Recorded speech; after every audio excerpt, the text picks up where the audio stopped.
You're allowed. So the camera is running now. This is Senate Transportation. It's the 18th of February.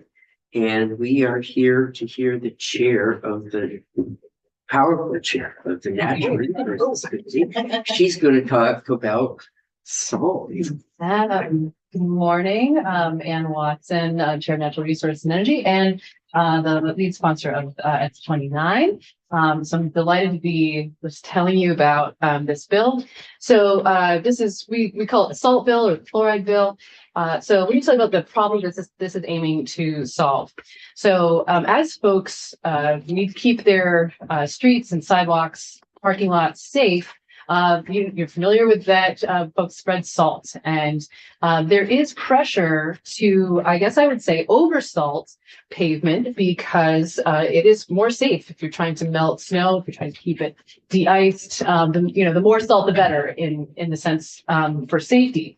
But unfortunately, when you have that amount of salt, it ultimately ends up in our waterways and impairs those waters, and it can affect biodiversity. So the salt levels in our waterways are, and we've seen testimony in Natural Resources that the salt levels around the state in bodies of water are basically increasing around the state, some of them to alarming levels, levels that are impacting the biodiversity in those bodies of water. You're familiar, have you heard of TMDLs? Are you familiar with this acronym?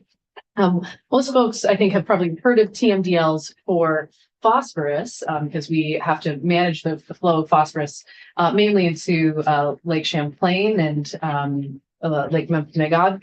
But you may not be as familiar with that. We do have one salt TMDL in the state, and that is in Colchester. It's associated with the Sunnyside Brook, but there are multiple other locations that are sort of, I guess I would say that they're on the route, they're on the path to needing a TMDL for salt impairment. And so this bill aims to help reduce the amount of pressure to oversalt, and it does this by creating a voluntary program that folks could, more specific than folks, that municipalities or private contractors could participate in, that would teach them about best practices for salt application. And then in doing so, if they have passed these courses and then they keep sufficient records, then they would have immunity from slip and fall suits. So it's worth noting that New Hampshire has a program very much like this. So we're basically proposing to do something very similar to the New Hampshire program. And in fact, to the point where we're building into the bill that we want to be collaborating with them. It's like in consultation with other, states or other programs. And this word does not appear in the bill, but the intention is that we might actually be able to work towards reciprocity with New Hampshire, which would be helpful, particularly for those communities along the New Hampshire border, because people might have a certification in one state and potentially be able to use it in Vermont or vice versa. So that is the main part of the bill. It does do a few other things. It does require that all of the salt sheds for the state be covered. There's a little bit of question about, like, there's one that's a mix of sand and salt, and does that need to be covered? And willing to, be open to the state's needs about that. And then it does also create some baseline data for salt imports as well as salt application. Some of that data is visible, I guess we would say, and some of it is not visible. So it's, trying to use the data that we have to make our best estimates for what those levels are. And then there is currently a section in there about where we measure salt. Like, is it at, right now we measure the salt levels at a mixing point or a dilution point, but perhaps we should be considering moving that up to a point a point source location. I think that part is in flux. So we'll be taking a little bit more testimony about that. But we've had the Agency of Transportation in, which I understand you may be hearing from a little later. And so we've been collaborating with them on this bill. And I think that is So when you mention salt sheds, you mean state salt sheds, not municipal. I believe it is, well, I should double check that. We're gonna go through the bill with Yeah, Mike, so. sorry. It is municipal. It includes municipal. Thank you. Okay, so it does include municipal. So there we are about that. Any other? And is there like a time frame, a date certain they have to do this? And It's pretty attenuated. What was it? Can you say that again? It's a pretty attenuated timeframe. So basically they have to be covered by 2035. 2030, if they're closer to the bar. Did you take any testimony on how many towns still have uncovered salt ponds? We did not take that test. We do know that there are some salt sheds that are close to the river. Let's say. So Sheds or piles? sheds, the piles, and so it's particularly important that those get covered. I asked that specifically in one community that Elmore just got a cover on their salt shed after 15 years of trying to scrape together money. Elmore's not a very big town, and their salt pile was yards from Lake Elmore. So, Yeah, really wonderful and important that they are covering that. So well, it's been a long haul getting there. Yeah. You know, because financially it's tough. Yeah. And you know, we are looking at budgets where the place that you might apply for money for anything like that within the transportation budget is less than last year. So fair enough. other questions, go ahead. Thank you, Mr. Chair. I really appreciate you bringing this bill to us, and I hope that we don't take possession of that here and then, you know, consider it being served in your committee. But I did have one question, which was what I've heard from my research around salt is that when you oversalt, it can lead to a rise in invasive species, specifically like plant invasive species. I'm wondering if you've heard any testimony on that, or if you're seeing, if you have anything around either invasive species that are along the waterways because we have such a high salt level, or even when we have them on the sides of the roads, if you've heard anything about that. So I don't recall any testimony about invasive species thriving more, but I do recall that our native species are just not well suited to salt levels that we're starting to see. Does that? Yeah.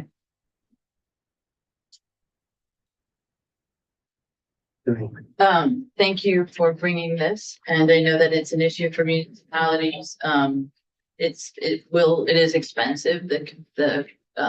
I'm sure we'll hear from League of Cities about the expense of just the materials as well as the brine. So it's good to have this conversation. So, thank you. Super. Yeah. Any You other? want to go home? We love having you. Well, but, thank you. know, Thank you for the interest and the good questions.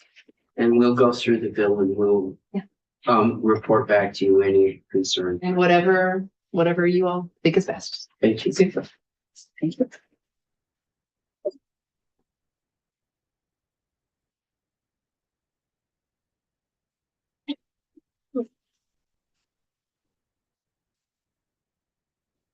Morning.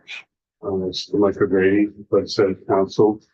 You should have draft number 2.2 in front of you. The Committee on Natural Resources and Energies draft amendment. They haven't approved it yet.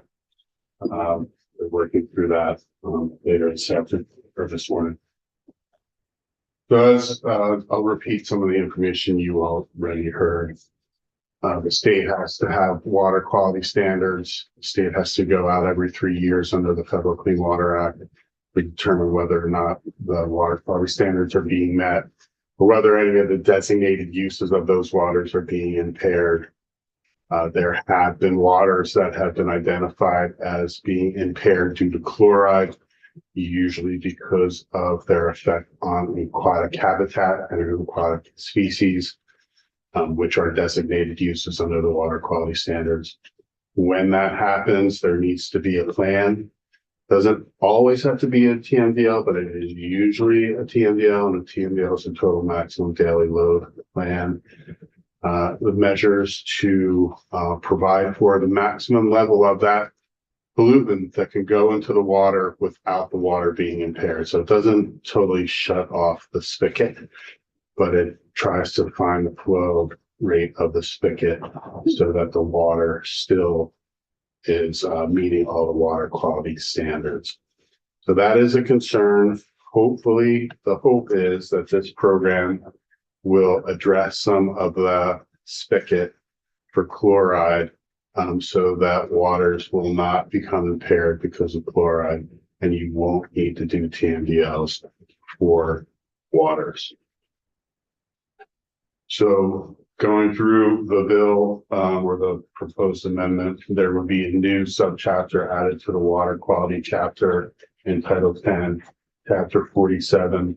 There are definitions that are provided. Applied salt is pretty intuitive. So applying salt to, or salt alternative to roadways, parking lots, sidewalks, etc., for both winter maintenance or summer dust control. It's not going to include application of salt for transportation infrastructure construction project.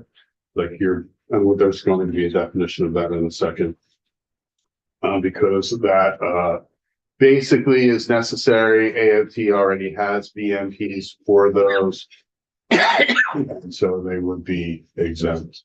Commercial salt applicator is someone who's applying salt or salt alternatives for compensation, but not municipal or state employees. Page 2, municipal salt applicator is an individual who applies or supervises others who apply salt as an employee or an agent of a town or municipality. It does not include state employees. Salt is basically salt, sodium chloride, calcium chloride, magnesium chloride, or any other substance containing chloride used for the purpose of de-icing or anti-icing. Salt alternatives are substances that don't contain chloride that are used for de-icing or anti-icing. Transportation construction, infrastructure construction project that involves the construction of roadways, parking lots, sidewalks, or other construction activities that transportation facilities are within transportation rights of way. So stop there. You'll see that state employees are exempted out effectively in those definitions, and that is because AOT, as the major entity that is applying salt, already has BMPs for salt application. They already have the TS4, which is another requirement for them, which is a stormwater control requirement permit from ANR. So they are already implementing practices. And so this bill is going to apply to municipal and commercial salt applicators, not to the state salt applicators. Moving on, page 2, line 14, 1352. This is the establishment of the program, the chloride contamination reduction program. It's created at ANR, but they're going to consult with AOT because AOT already has those BMPs. And other states with similar fluoride reduction programs. You heard the chair of Senate Natural State New Hampshire already has a program. The Adirondacks have a program. Wisconsin's looking at it. Minnesota's looking at it. So there will be consultations with those other entities. And they will establish that program for the training, education, and certification of commercial salt applicators and municipal salt applicators, including requirements for certification of master commercial salt applicators. So it's you train the trainer concept. So if you're at a business with multiple employees, the supervisor or owner can get trained and then train the employees. The secretary may elect to implement the program through agency staff or through a third-party vendor or some combination. In New Hampshire, it's effectively a combination. They have some entities that they contract with to do remote training, but they also have people on staff that can do the training as well. The program is going to include best management practices for application of the salt or salt alternative. But the program shall specifically exclude salt application related to transportation infrastructure. The program may be based on current best management practices. The BMP shall establish measures or techniques to increase efficiency of application, so the least amount of salt or salt alternatives are used while maintaining safe conditions. Establish standards for how, when and how salt and salt alternatives are applied in order to prevent runoff into waters, including salt alternatives that are cost effective and less harmful to water quality while maintaining safe conditions, and whether and how to implement equipment to calibrate, monitor, or meter application. The committee across the hall heard testimony from New Hampshire about how many of the existing businesses already have equipment that is often GPS based, where as soon as they enter a property where they're expected to apply, GPS starts monitoring what they're doing. And the equipment starts monitoring what they're doing so they can have records of what they've applied and when they've applied and how they. You have a question? Thank you, Mr. Chair. And I should have asked when you were going through the definitions, but I appreciate the technical side where you're reducing the amount of salt and you're tracking that. But a salt alternative, is that, we've had many, could you give me some examples? Because we've used salt alternatives, like there was beet sugar. There was like this molassesy brown stuff that we were using for a while. Are there other salt alternatives that are out there, or do you have examples so I could? So there are other chemical based salt Okay. alternatives. You know, if you really want to see the broad array of them, go to like Home Depot. They have them all stacked up at the front of the store, and there's different types. And I'm gonna have to refresh my memory about the chemical composition of different types, but there are different types. Okay, and they're not, I think that the reason I asked the question is my only concern is that we would be pushing for a salt alternative that could be just as damaging, if not more damaging to the environment. So. Well, that's one of the aspects of the DMPs. They're going to use them that are less harmful to waters, but still maintain the safety conditions for pedestrians and motor vehicles. Yeah. Thank you. Page 3. You have another question. So is there any code to the highlighted, or that's just some? These are the changes from the markup that the committee had done previously.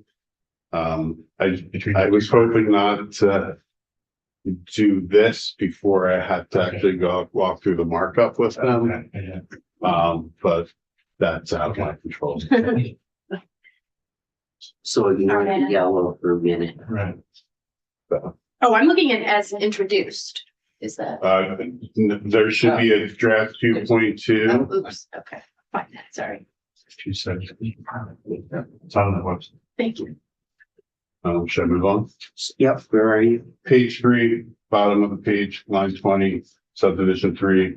The BMP shall also have record keeping requirements for salt and municipal applicators, and will include records of training, describing the type and application of salt for salt alternatives, dates used, weather conditions, etc. And they're also going to create and circulate a model form that businesses and municipalities can use for record keeping and reporting. There'll also be requirements for application, how you apply to be certified, including the frequency of training. Right now, it's based on an annual timeline. So And they- is AOT exempted from this Yes, also? yes. They will establish a testing requirement for applicators to complete prior to receiving initial certification. That's one thing they heard, I think, from the Adirondack program that you need to test their knowledge and capacity once they've gone through the course. And then any other requirements the secretary deems necessary. As I said, they apply annually for the certification. A business that employs multiple applicators can have the one master trained and designate that person for training of others. And then on page 4, going on to page 5, A&R shall determine the amount of salt annually imported, estimate the average amount of salt applied between 2015 through 2025. And that's to get a baseline. You need a baseline to determine how much or if you are reducing. So that's for the baseline. And it's for both winter road management and that is applied by state municipalities and private contractors for summer dust suppression. So this is where the state's activities are accounted for, because you want to know what salt in total was applied in the state. And you'll see that again on page 5, line 8, determine the amount of salt annually applied in the state using a public counting method established by the Secretary of A&R to assess salt purchases and applications within Vermont. And then develop salt reduction targets to guide A&R in measurably reducing chloride levels. And then annually report to you, the General Assembly, the findings of the assessment scope and magnitude of associated impacts of salt on surface water, etc. Moving on to page 6. It's a chair Senate natural reference. There is a limited liability protection. I want to stop and say municipalities are already exempt largely from tort liability under sovereign immunity. This is not removing that municipal sovereign immunity.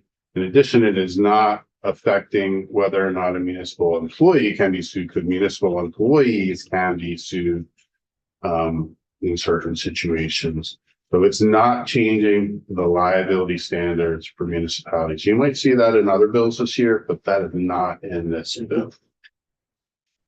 So page 6, line 3, except as provided under subdivision 2, when there can be liability against these applicators, and we'll get to it, and it's intuitive why they might be subject to liability. Except for those situations, the certified salt applicator, certified municipal applicator, or owner or occupant or lessee of property is not going to be liable for damages arising from a hazard on their real property when the hazards are caused solely by snow or ice, and any failure or delay in removing or mitigating the hazards is because the applicator was following the best management practices that they were trained for. You don't get to sue the person when they are following their certified actions.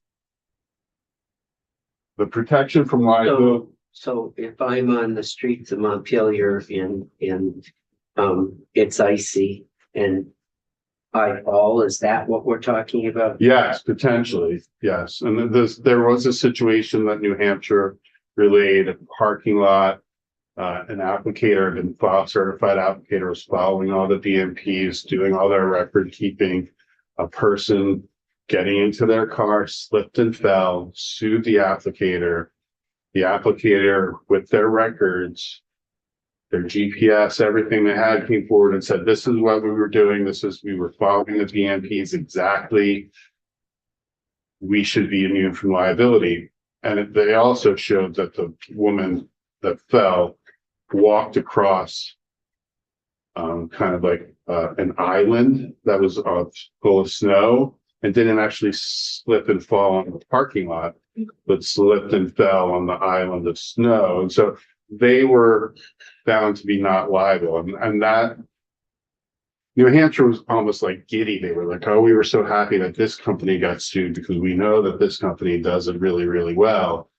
And that showed that the liability protection can be afforded and can be used to protect these companies.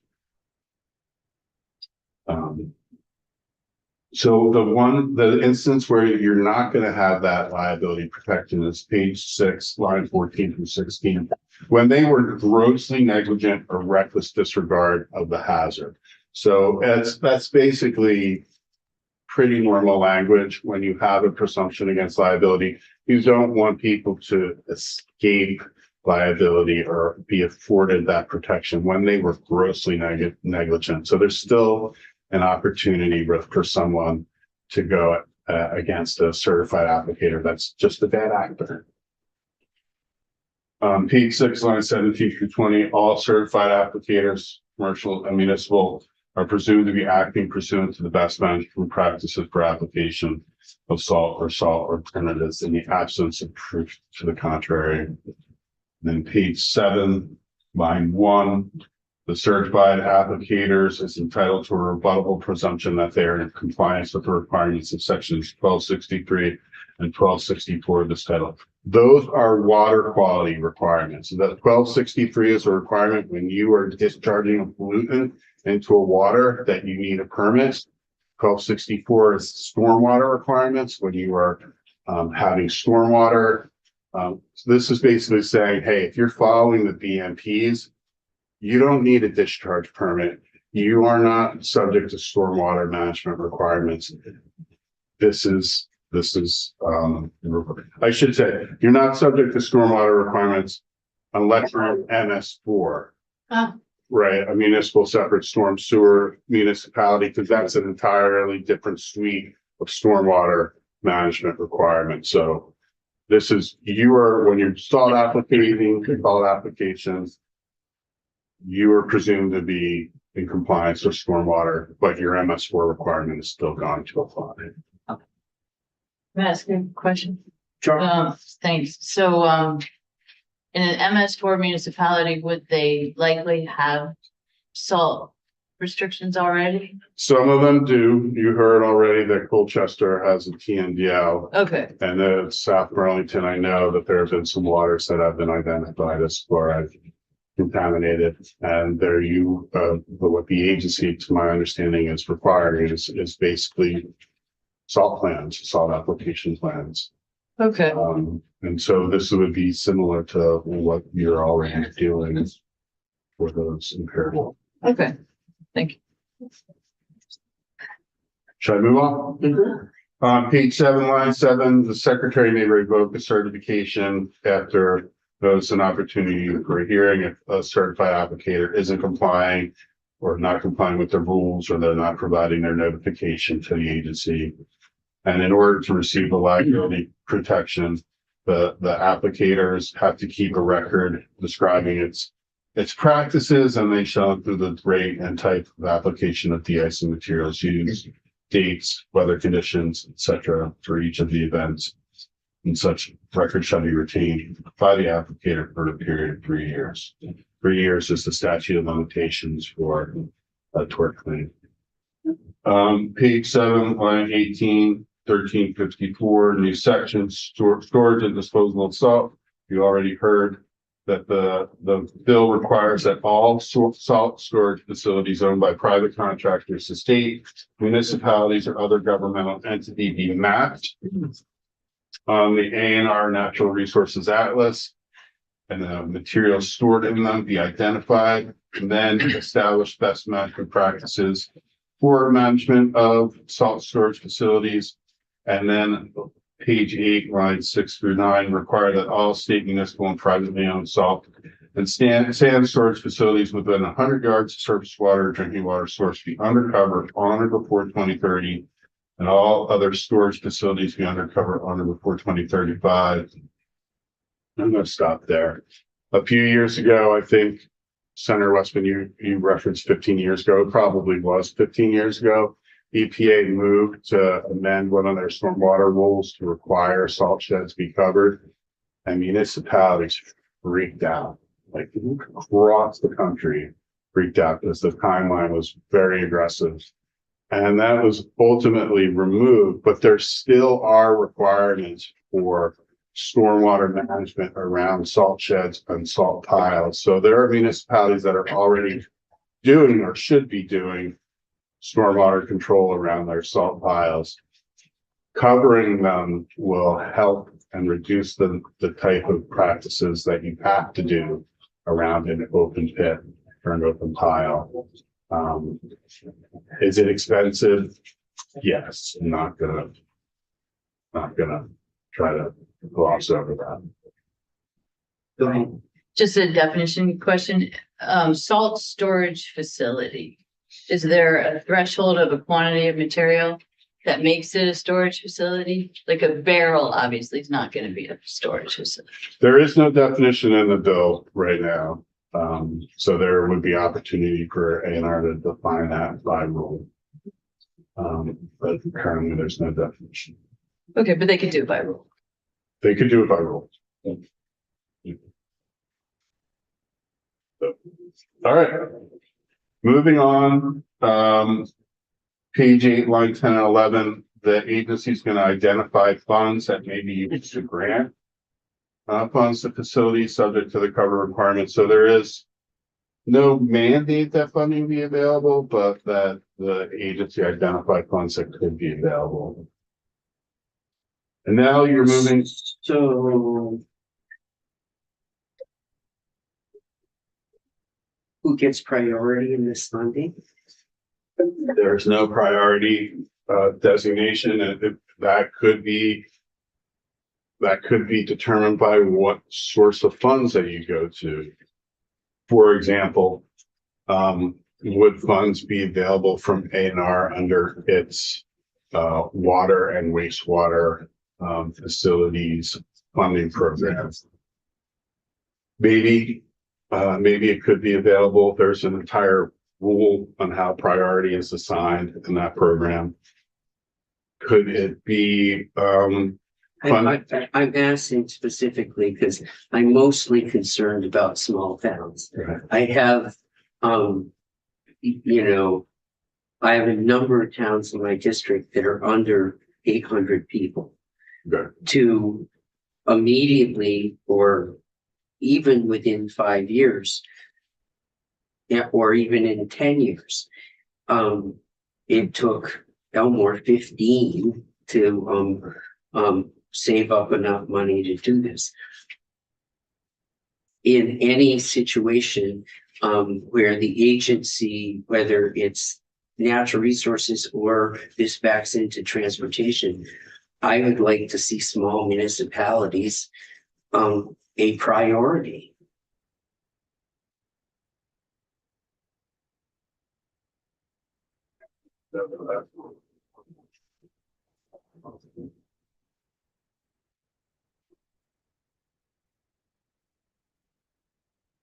Okay. So moving out of, Can I just ask one? So, Question. thank you. So I had thought when it was first explained that this was a, not a mandatory program and that it was incentive based and folks would get the, for the salt applicators, the commercial municipal, it is voluntary. For the covering of the sheds, it is not voluntary. okay. Okay, that's all. Thank you. Moving on, section 2 is kind of a like an inside baseball water quality issue. There is, and you can go to page 9, and the question is, where do you measure a water for a pollutant in order to determine whether or not that water is polluted or impaired? So normally what the agency does now is they allow for some dilution away from the specific exact source where the pollutant enters the water, and that's called the mixing zone. So you can see whether or not with dilution, with mixing, the pollutant is not a problem to that water because it's just not posing an issue of impairment. The dilution has mitigated that threat. But there are others who believe that the pollution should be measured at the point it enters the water, because at that point there might be specific harm that's being caused right where it's entering the water, and not allow for dilution. There are many that believe that dilution is not the solution and that you should always be trying to control the source where it enters the water. So that is the question. It is a policy question on page 9, line 16 through 20. This is directing when assessing compliance of waters with the water quality standards, when monitoring off waters, and when a discharge is occurring, the secretary monitors where the pollutant is first discharged to where the runoff first enters a water or wetland. It's not allowing for dilution. It's not allowing for the mixing zone. It is where the pollutant first enters the water. So this is really, people like, how is this related to salt, right? And it occurred, there was a situation in the state where there was a salt shed. There was runoff from that salt shed. It was entering a wetland, and it was a fairly significant wetland. And the agency measured not where the salt was first entering, but out in the mixing zone area, and determined that there wasn't an issue. But the advocates, those who are looking for regulation on the salt shed, said, no, you have to look closer. So it does have a relation to salt and salt application, and it was from that specific instance where some of these questions arose. Thank you, Mr. Chair. I'm really grateful that I was on Natural Resources last year because this is all making a lot of sense. And I don't think if I had had 2 years of going through all of this, I would be able to understand it. But with this policy question, this is just us monitoring. It's not making a decision about the topic. Well, this is a requirement that whenever A&R is going to monitor for water quality compliance, for discharges, for any monitoring, that they do where the pollutant enters the water and not in the mixing zone. Oh, okay. That I fully support. So I appreciate that. I think that would probably be the heavier handed option for folks who are against regulation. They can feel that. But is there any special protections under the Clean Water Act sections that you highlight for either endangered species or high risk species? When I think about where you would have a point of entry, if there was a breeding ground or a spawning ground for an important aquatic species, that would be even more high priority for me than another location. So underneath the water quality standards, the habitat for aquatic species has to be supported and cannot be impaired, and the species themselves cannot be impaired. Sometimes a pollutant will target one species, and so that has to be, it's not related to whether they're endangered, threatened, or somehow. It's regardless, they have to be supported. There is another law, the Endangered and Threatened Species Law. If there's going to be an action that is what's called taking an animal, that either needs to be permitted or it's a violation. And that applies to threatened or endangered species that have been listed, either by the state or the federal government. Thank you. That's really helpful. Thank you, Mr. Chair. So I just want to make sure I'm understanding that section. So this seems bigger than just the chlorides. This seems, Correct. okay, so this is all Any discharge. monitoring, any discharge. Correct. Okay, thank you. Exciting. Moving on to page 10, section 3 is about implementation and a fee report. A&R adopts the BMPs by procedure or by rulemaking. Honestly, procedure is just cheaper to do. Rulemaking costs money. I would be surprised if they went to rulemaking. The secretary shall adopt any procedure or rule establishing the BMPs on or before November 1, 2026 for initial use beginning January 1, 2027. There is going to be a fee potentially for certification. The agency does not know what it is yet because they might implement it through agency staff or they might implement it through a contractor or both. So they're going to come back with a recommended fee on or before January 15, 2026 to you for certification of commercial applicators. As you know, fees are supposed to cover the cost of the program. Whether or not they do really depends on the fee. Section 4 requires enhanced monitoring of those waters where there has been identified a chloride exceedance of the water quality standards. And they begin regular monitoring in that water and investigate potential and acute contamination sources. If the source that is causing chloride contamination levels exceeds EPA's chronic or acute standards, the secretary shall require monitoring at the physical discharge point into the water. Again, you're at that. Senator Harrison, you asked if that previous section was specific to chloride. No, it was not, but this is. Then page 11, line 4, section 5, there's an authorized position at the agency, permanent classified position in fiscal year 2026 above and beyond anything else in budget or otherwise. And then there would be $125,000 appropriated. There may be need for additional monies going into the future. New Hampshire testified that they wish that they had 1 or 2 more employees that run the program. Now they have, I think, 2.5. And so, plus their contract for training. You're probably going to see if this goes through an annual appropriation need at the agency. And then there's section 6, the act takes effect on passage, but the deadlines and the timing are built into the substance of the bill. Okay. Thank you. So on section 4, the monitoring,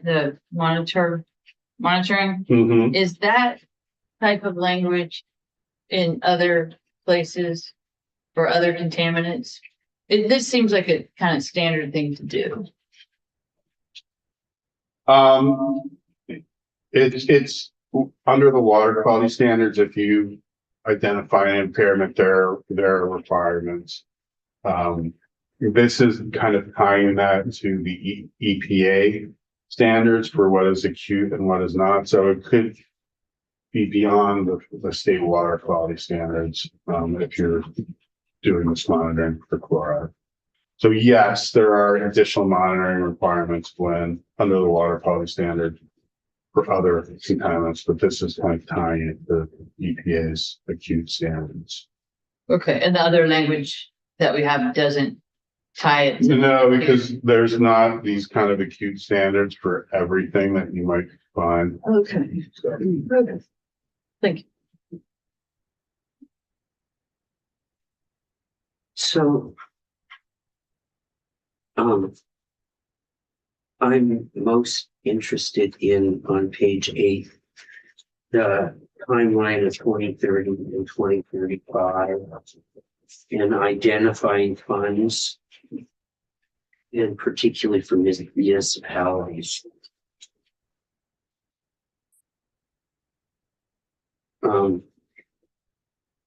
Some defining more closely of what they might be eligible for, what there might be out there, and some.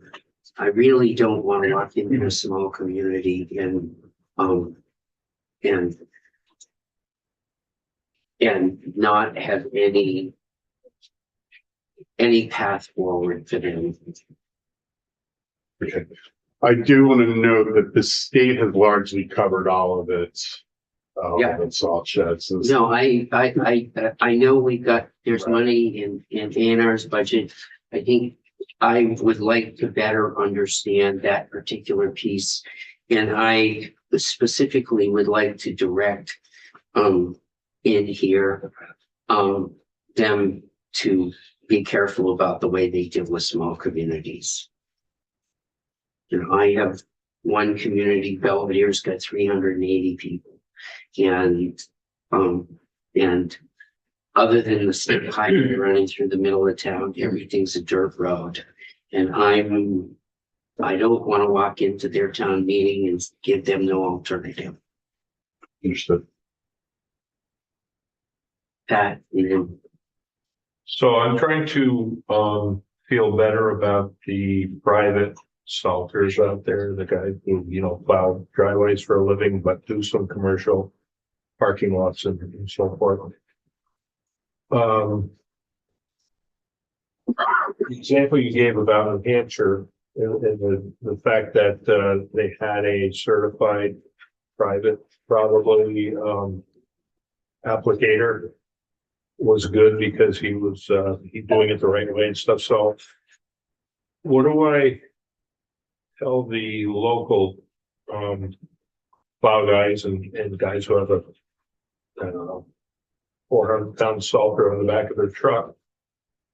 If this is a voluntary program, are they going to run into a situation where if they haven't been through the program or they're not certified, are they going to be excluded from some projects? You know, some, in other words, the owner of a shopping center saying, you know, if you're not certified, you can't do my driveway anymore here in my parking lot because I may be sued. Or he might not be sued, but the applicator might, correct? Or, I do think that it may become an incentive for property owner to require or to contract with certified applicators because the liability protection extends to the owner of that property. It's not just the applicator that gets it. The owner, the lessee of the property gets the liability protection as well. So say if I'm the insurer of a property, I might want my insurer to be using the certified applicator because it gives me greater protection from suit. So I do think that that's a possibility. I think it will take time for that to happen. New Hampshire's program did mention that some insurers are starting to move that way, but not all. So I do think that that is a possibility. so, okay, I get that. So in my opinion, which, you know, take it or leave it, kind of goes from a voluntary program to a mandatory program for me as an applicator if I want to get any jobs. I mean, that's just, you know, we don't know that, but Right, but it would not be mandatory from the state perspective. It would be a condition sure. of your property owner and really the property owner's insurance company. Go ahead. Thank you, Mr. Pierce. We have impact that salt causes to our state. And I assume that there's a cost to either remediating some of the problems that we have in our waterways. What would you say the cost that New Hampshire has seen? Have they saved money with this program? Because it seems like taxpayers are having to cover the cost when we don't properly reduce our salt usage.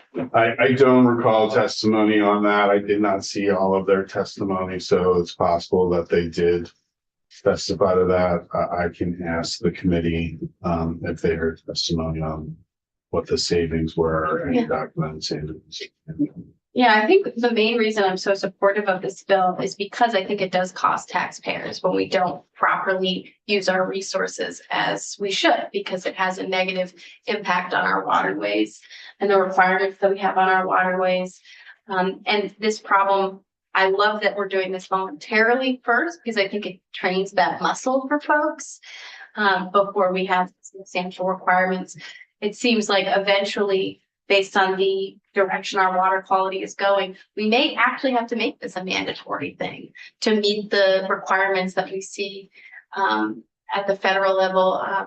Although that's all up in the air now.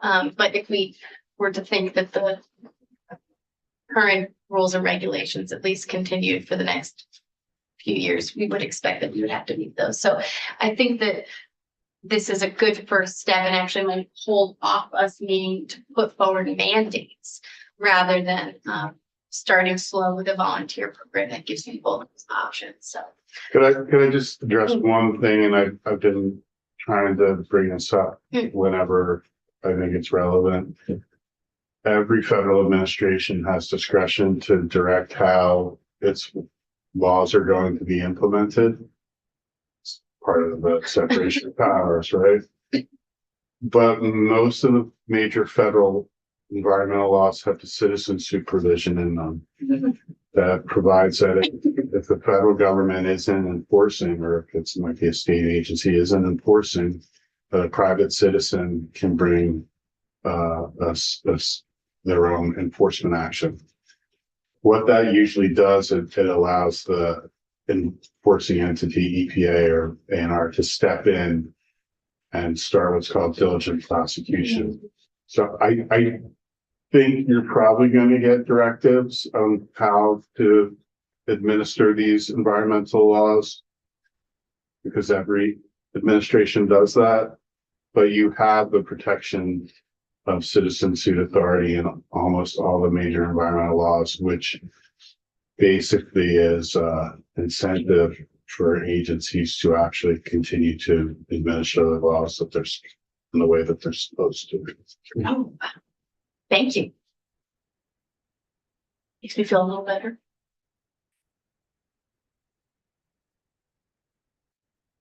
Any more questions? We will want to circle back around with you, with figuring out the funding for. Would you like me to relay your concern to the committee, Senate Natural Resources?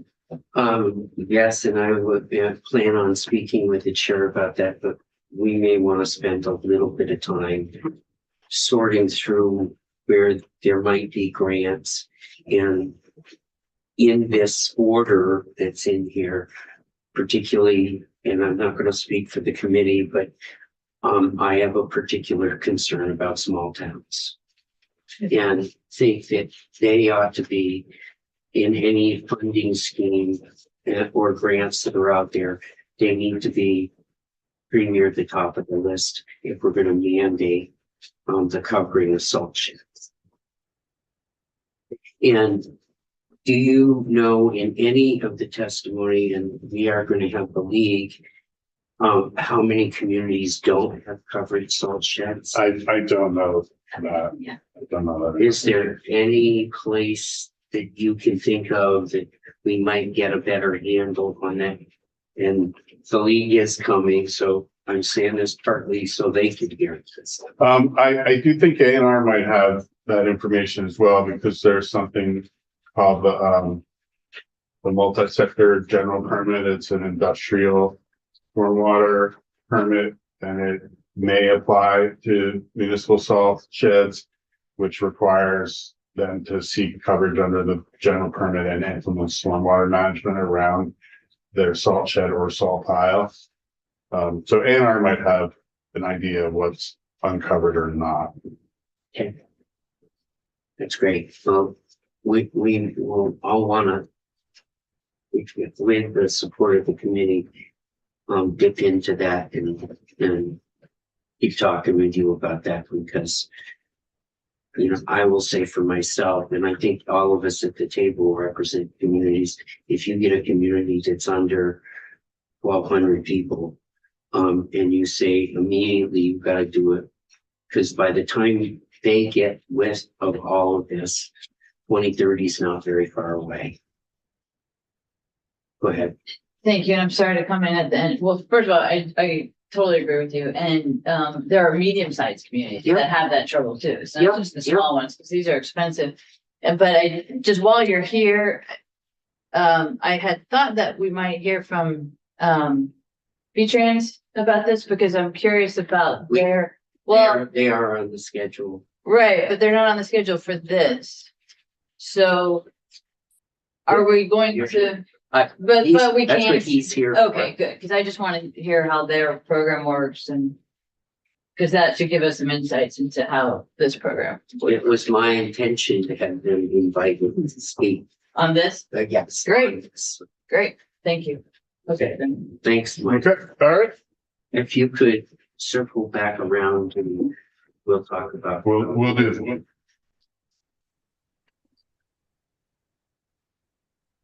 So. There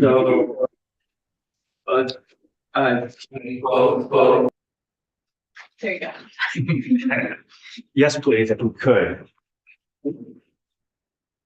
Is that the only? Are there two chairs? I'll go grab. I keep trying to get. Yeah. I don't tell Someone's anybody, but taking that. I'm gonna scarf up in the building and go around Yeah. and look for it. Because I know other committees in the Senate have come in and ripped off our chairs. Yeah. Well, we're closest to the sergeant at arms, so I think. Well, we We should already be let the protected. sergeant, Megan let the sergeant at arms know that we were short of I'm gonna chairs. just go get some like today. I have a giant nose to myself. So you're gonna save me from going around the building looking or? Yeah. Thank you. That's my job.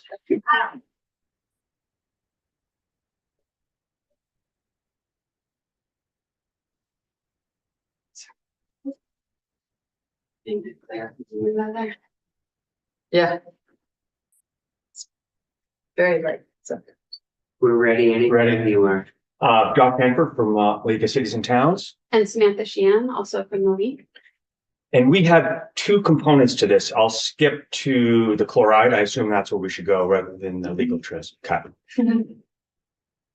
Thanks for having us We in. like to be specific. to the Yeah. bills. Absolutely. So in regards to S29, the chloride contamination reduction program, we're happy to say that municipalities are aligned with efforts to reduce the environmental impacts and expenses from spreading salt. We're happy to see that this is voluntary. Any program, I believe, must be voluntary. Where we start to sort of have some concerns are the support for the implementation and funding for compliance and oversight for this increased participation.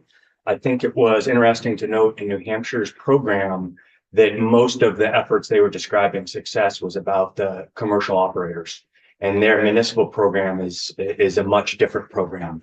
The example of the lawsuit was a 150 truck salt applicator, commercial property, one of the most sophisticated in the state. So there hasn't been testing of the municipal liability protections, as well as their concern of the additional staff and costs, and think about record keeping and ask for compliance and annual certification. That sort of brings up some concerns in our mind, and not to mention, you have small municipalities that maybe share an employee or maybe contract, and they're turning around on a road that one town's in this voluntary program that isn't, other isn't, the liability concerns. And intermunicipal agreements where one municipality may be using the fleet of another. Could you?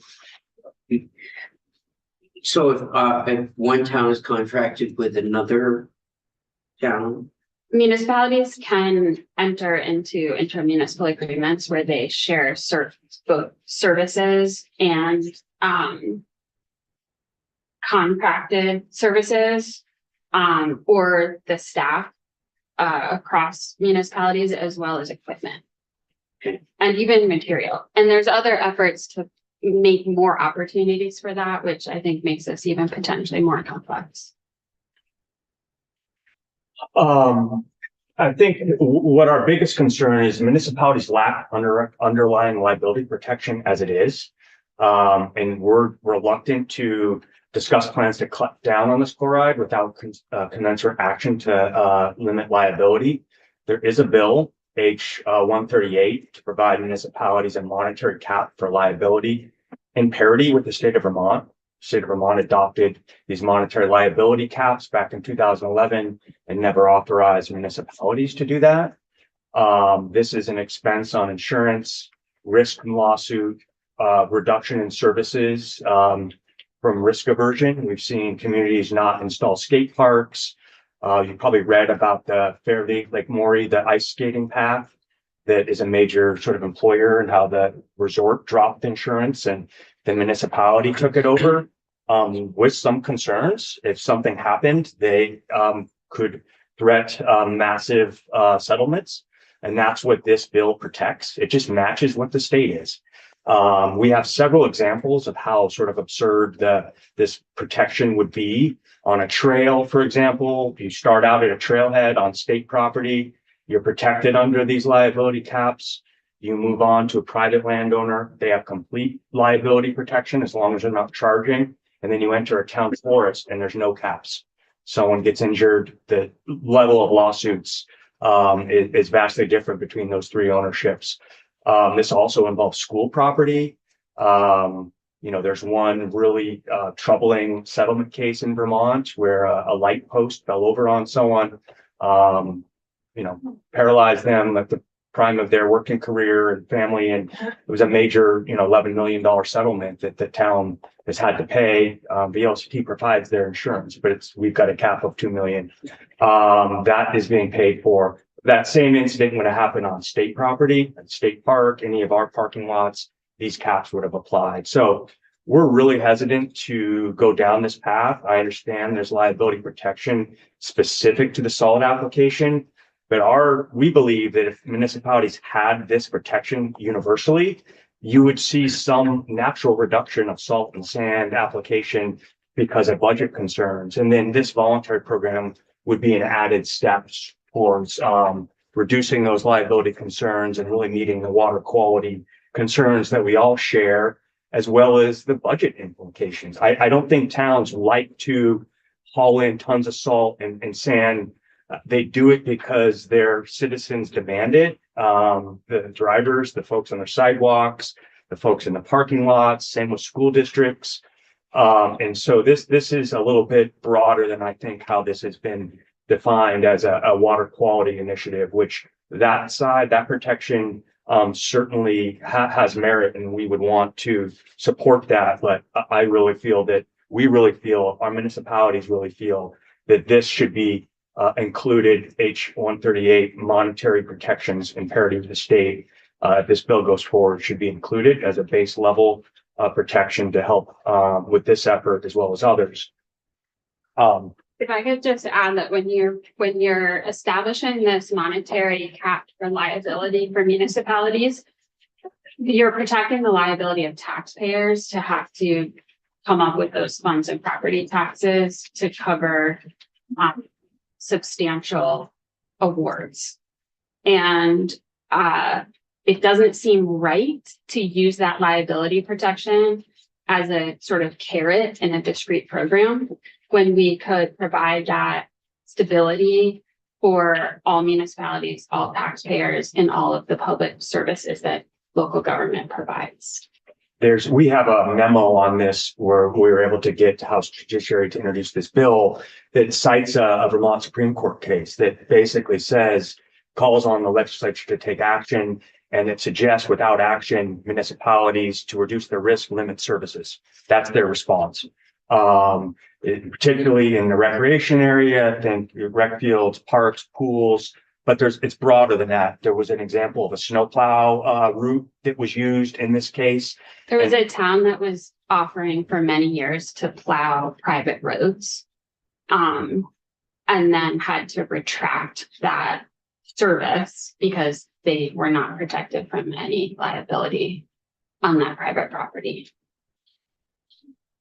Go ahead. Just towns shouldn't be plowing private roads. I mean, that's I mean, for lots of other reasons, I think in this in my opinion. in this Just example, it was that's a whole.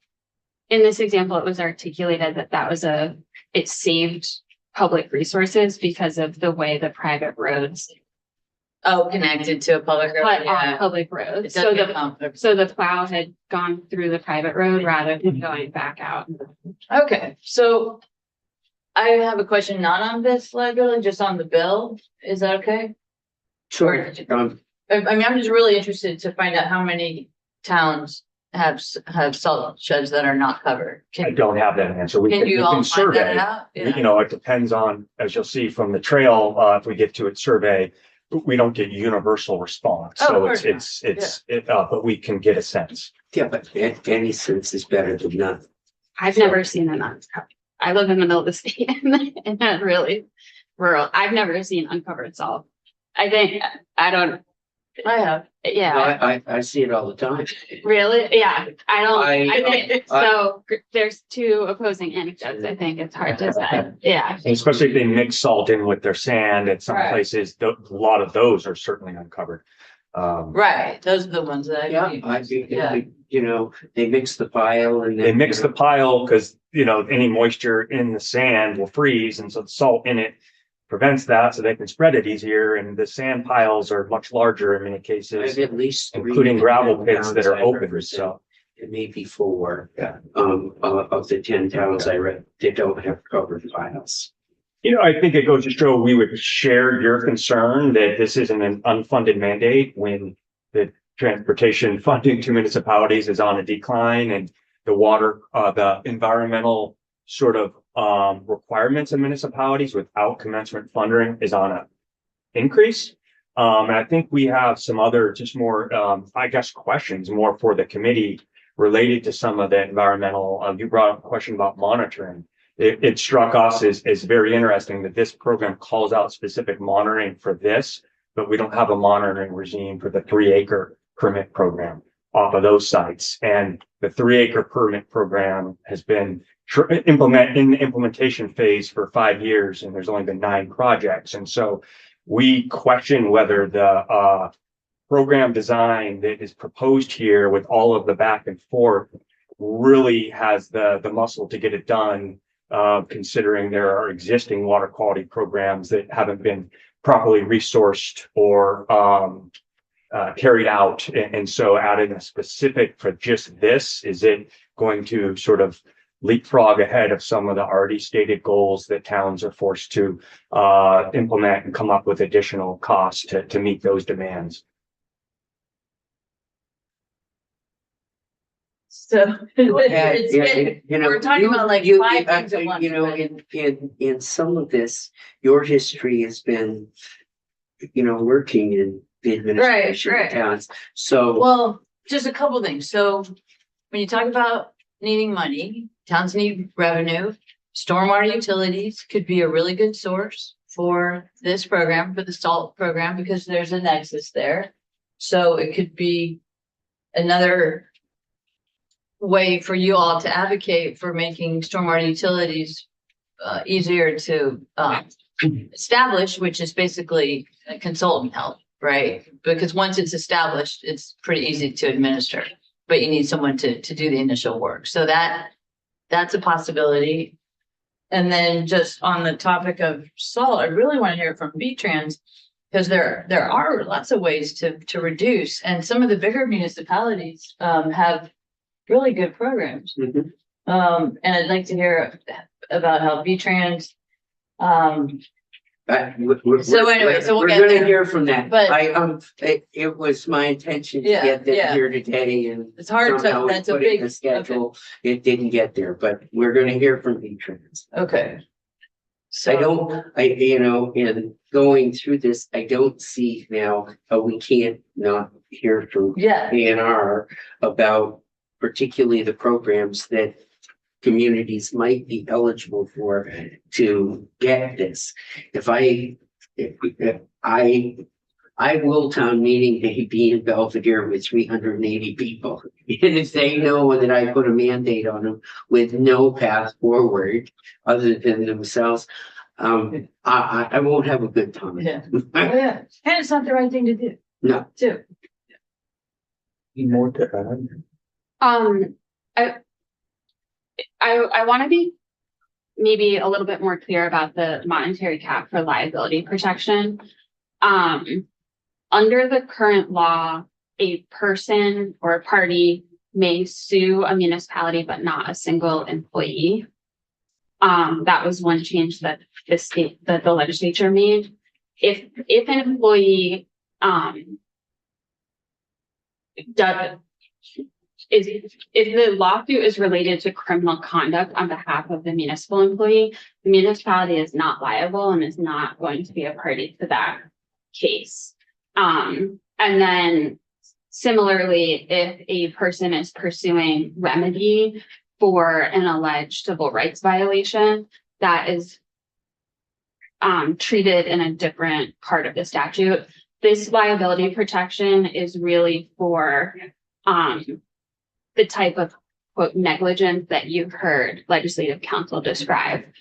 So a helpful anecdote that I worked up with our attorneys that work in VLCT's insurance pool is that if a select board discusses building a raised flashing crosswalk and they decide not to do it, and there's an accident at that crosswalk, the select board is not liable because there is already a protection in the law for discretionary decisions by public officials.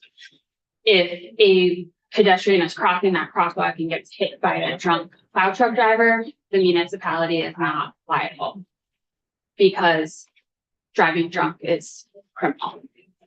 If that crosswalk was not salted and a driver slid through it and hit the pedestrian, the municipality is liable. Presuming the municipality, if that was in, a public right of way that the municipality had the responsibility and authority to maintain. So there's a really close relationship between this act that VLCT came into the session before we were aware of this bill. And also the next bill we're going to talk about with municipal legal trails as well. Which we can come back after the full discussion on this, if that would be. So it occurs to me that what you're really bringing up is an issue that the Judiciary Committee would be most interested in. Have you approached that committee? We have generally with our memo, but I think that this bill, if it moves forward, raises this question, since there is a limited liability protection inherent in its sort of solution. I think it presents this exact solution that's broader than just salt application for other initiatives. I certainly hear you. I certainly hear your concerns.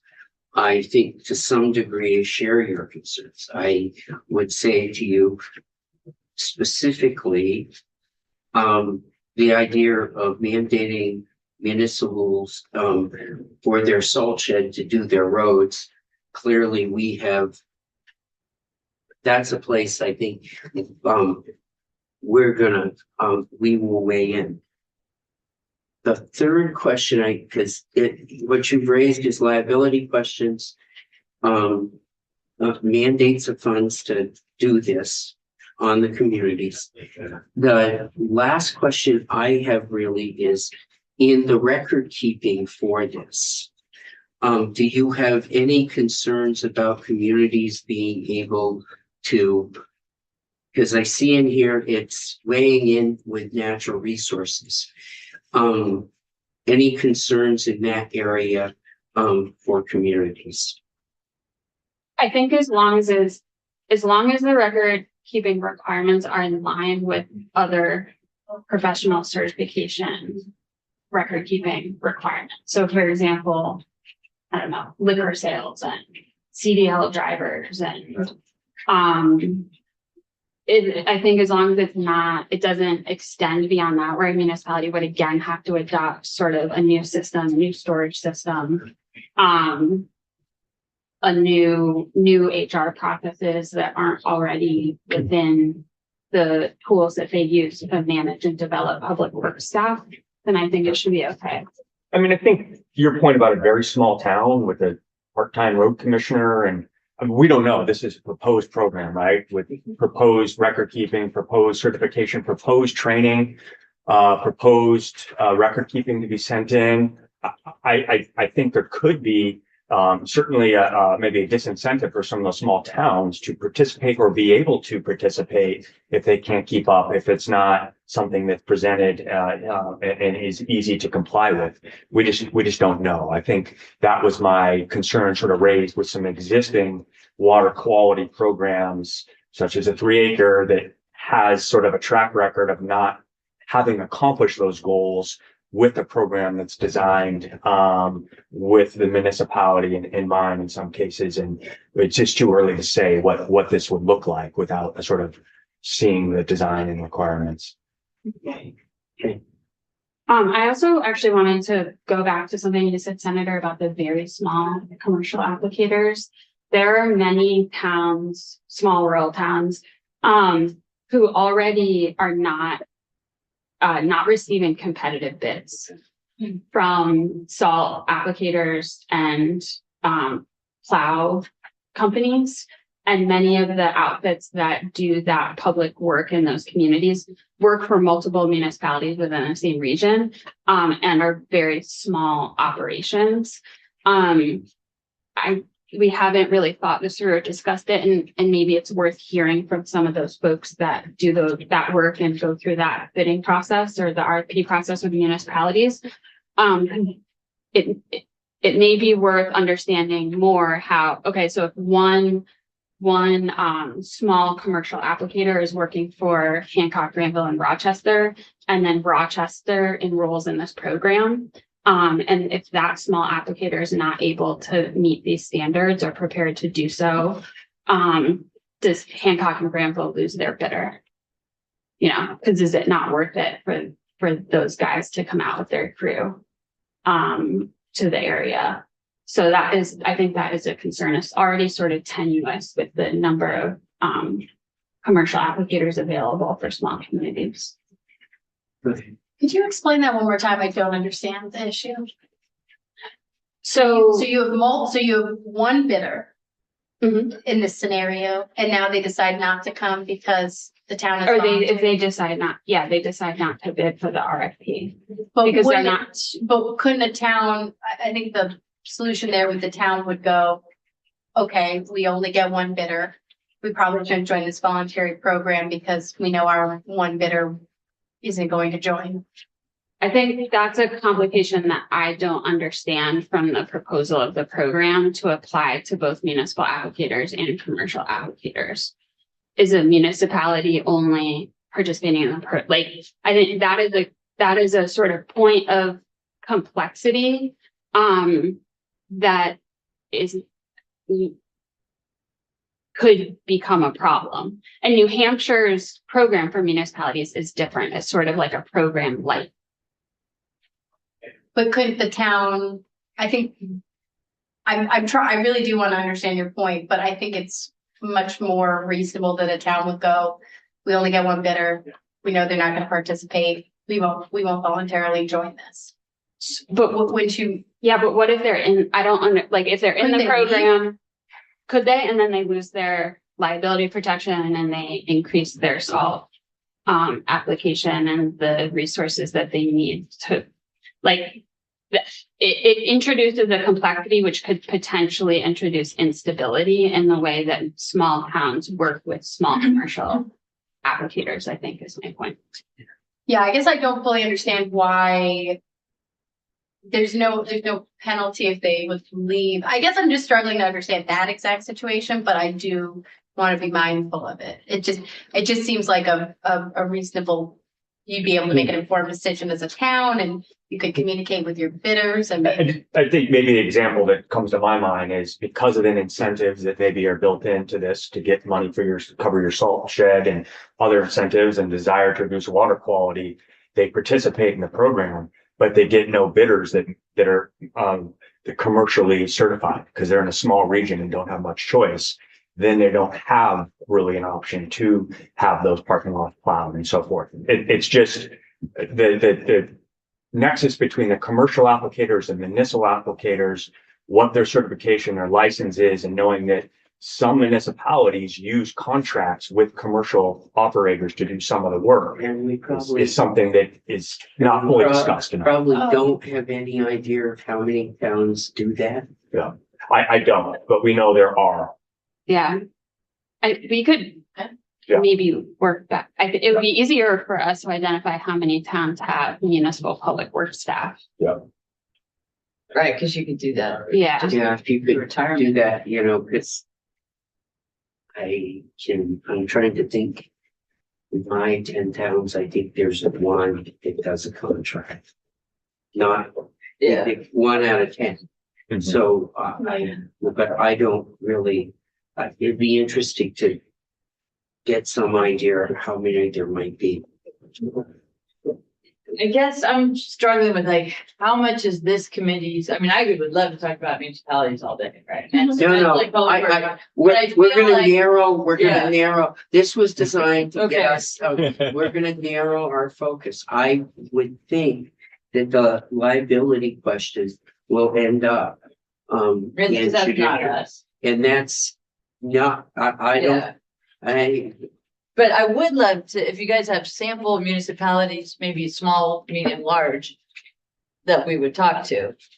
That would be, or maybe some other committee would talk to about this issue, about this the salt program, application? about the salt.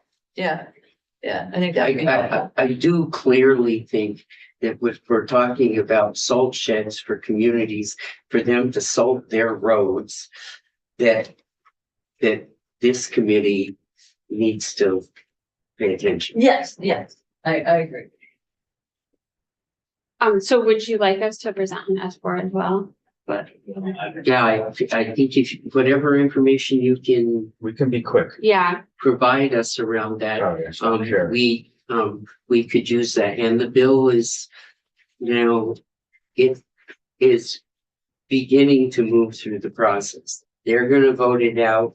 I would suspect judiciary is gonna look, would expect maybe finance or someplace else is gonna look at this.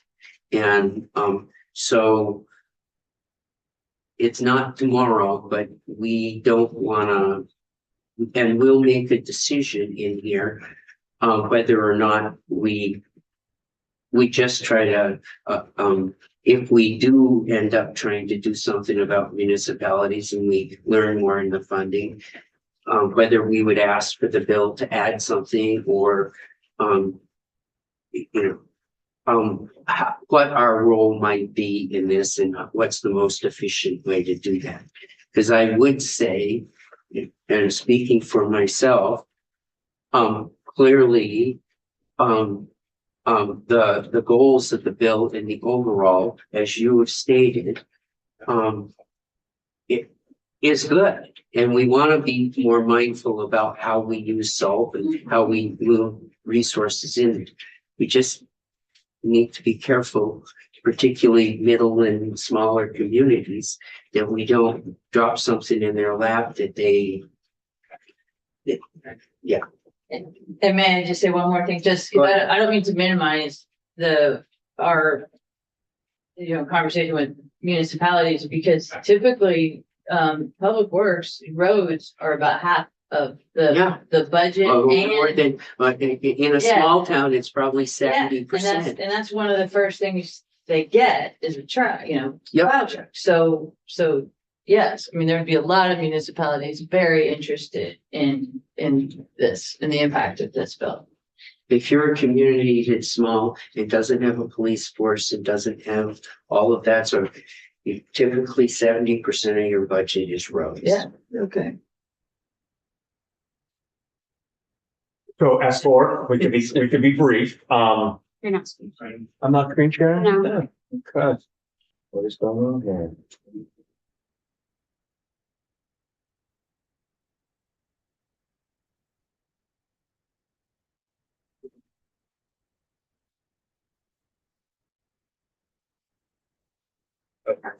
There we go. So we did do a survey, quickly about legal trails. We support S4, an act relating to maintenance use of legal trails. This survey, 45 municipalities responded, to this voluntary survey. 44 actively maintaining them for public use.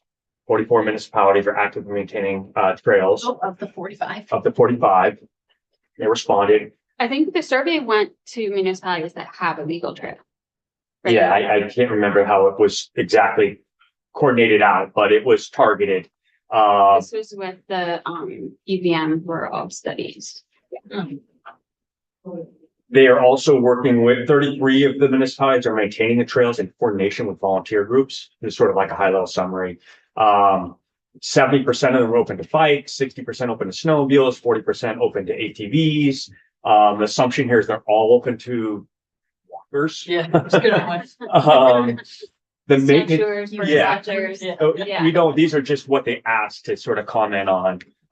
Some trails are better designed for different uses. The maintenance costs are shared by municipalities, nonprofits, landowners, and businesses. We saw from the survey results, it was interesting.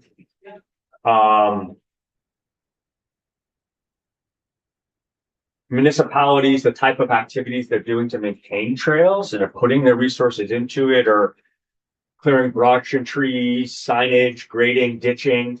But what we found is interesting is of the 45 municipal surveys, there's only over 547 miles of legal trail.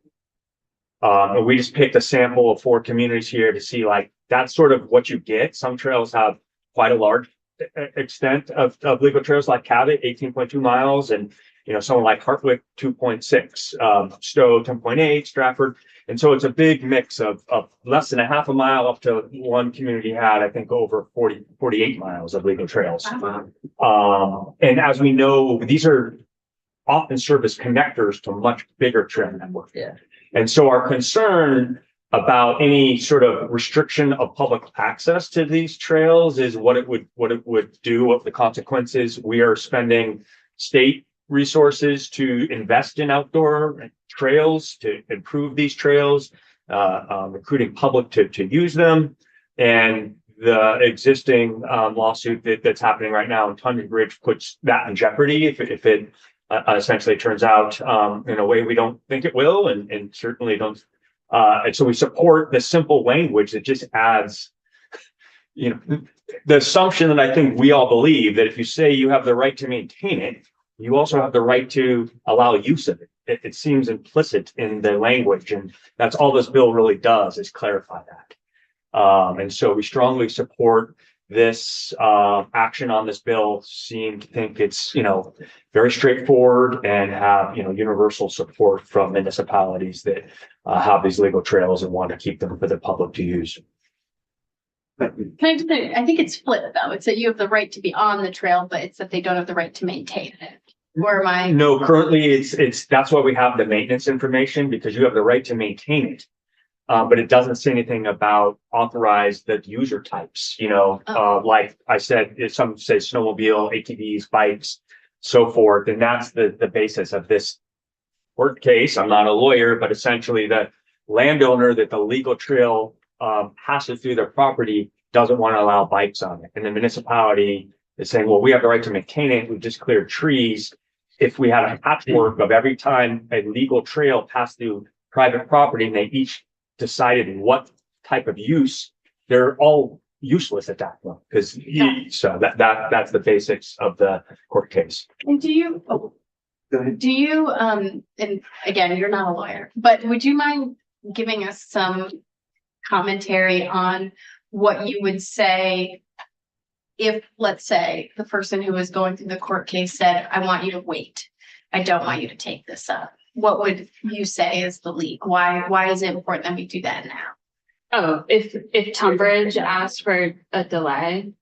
No, yeah, Tunbridge is not asking for delay. no, Folks would support this to be clarified rather than spending legal expenses that the town of Tunbridge doesn't have to defend something, legal trails that have been sort of viewed as open to the public for the uses the municipality sets and the maintenance they set aside for decades, if not centuries. And this puts a lot of Vermont's public land use in jeopardy if the court case turns out the wrong way, that I think we've invested in and haven't really appreciated. That we, unlike the West, don't have large swaths of public land. We allow private land for some of that use, and municipalities went through a process to designate these legal trails a couple decades ago for this specific purpose. They had the choice. Some of them did throw up those trails and backed out of all claim to public right of way.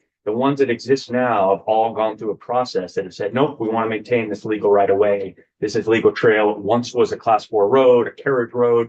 In my town, there's a beautiful example of a carriage road that people bike and hike up to the, plateau and Braintree, and that carriage road is a, cherished sort of resource. And it does cross many private tracts of land. And if the private land that the legal trail crosses through gets to decide who and how it's used, it's essentially not a public right of way anymore. That's what the court case is about. And VLCT has joined I wouldn't say we've joined the lawsuit, but we have supported Tunbridge efforts on behalf of all municipalities. The board of directors voted unanimously to support them. We have some representatives on our board from these communities on this list that have highlighted how much they value those trails and efforts they put into them. Yeah, with over 500 miles of trail, when the encumbered case became public, naturally, we received a number of really concerned inquiries to the MAC attorneys with municipalities asking, is there something we can do to protect the use of our legal trails? And the answer to that, of course, is we need the legislature to take action. It's good to know. Andy. My understanding is that there's a senator looking at us for now, but it really is about the right to maintain it, not about but choosing whether it goes on. Basically, the landowner is saying, I don't want bikes. Right. But couldn't win on that argument. So it's making an argument about you can't maintain it. So if there's logs across it, you're not going to be able to bike it. So that's the way he's getting to avoiding bikes. Right. Is by saying, I maybe misstated that, but Tumbird said, no, we do have the right to maintain it, and they cleared the lots. right. And now bikes are going through, I think. And so he said, you don't have the right. So if trees fall, then I could avoid bikes going on it, or ruts or mud or whatever. Yeah. I would, It's the same overall issue, but yeah, my same overall issue. bill is saying if specific says the municipalities have discretionary authority to maintain the legal trail. Yeah. And lawyers, I'm sure, can get between those two nuances because they're connected, the use and maintenance. You know, how sometimes when you're maintaining a road, you need some space outside of the road temporarily. Do we need that with trails? I don't know. Like I haven't the ability to struck have that. an easement? You know how that happens? Hmm. Sometimes temporary easement. Trail maintenance is Yeah. much that you need is like that. Oh, some trails are pretty intense. Yes. Yeah. That is a question that I'm not clear on that. I know that relatedly, when municipalities have to, and state government have to, do work on buildings, including heavy construction, there is like a window of time where they're able to infringe. And so Right. I would, A what temporary. I don't know is if that, I think it would be very trail specific depending on Yeah. the Oh, yeah. use and maintenance, and maybe the width of it is even larger than the trail tread actually in most cases. Well, Mhm. Many of these, most common would be, I'm gonna change a small bridge or a culvert. Right. And the town comes in and they get, for a limited period of time, the ability to, construct a temporary road Yes, out around that goes outside of the right of way. yes, exactly. So temporary easement. Yep. Yeah, Yeah. and sometimes you pay for it. but on the subject of trail construction, since the establishment of these legal trails, this is a place where municipalities, nonprofits, community groups, and state government have really been working together for a number of years to put significant investment into building our trail networks to be fun and safe for all types of users, and visitors to access Vermont. These specifically municipal legal trails are really significant connectors between like connecting the rail trail from downtown into the state forests and municipal forests.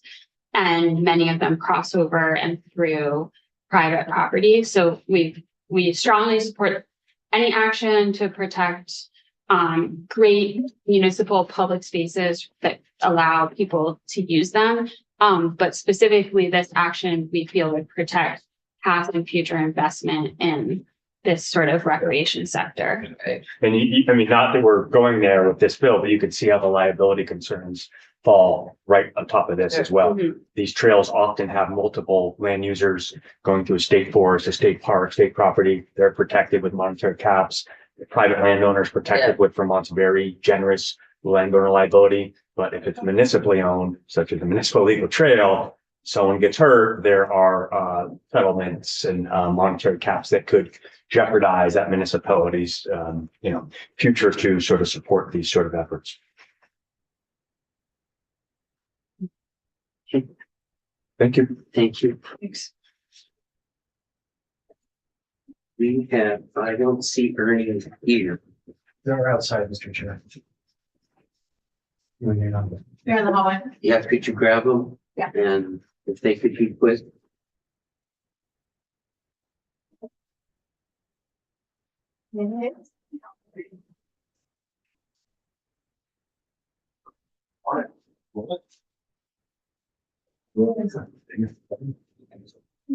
There's two.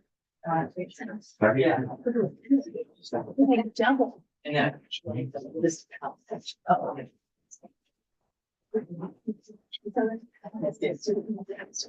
Actually, stand up. Yeah, I don't mind.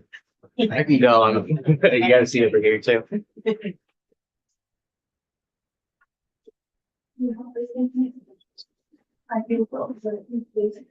Yeah, this is longer than I thought, Ernie. What's that? This is longer than I thought. Victoria, did you, are you testifying? Yes. Okay, you can keep this house.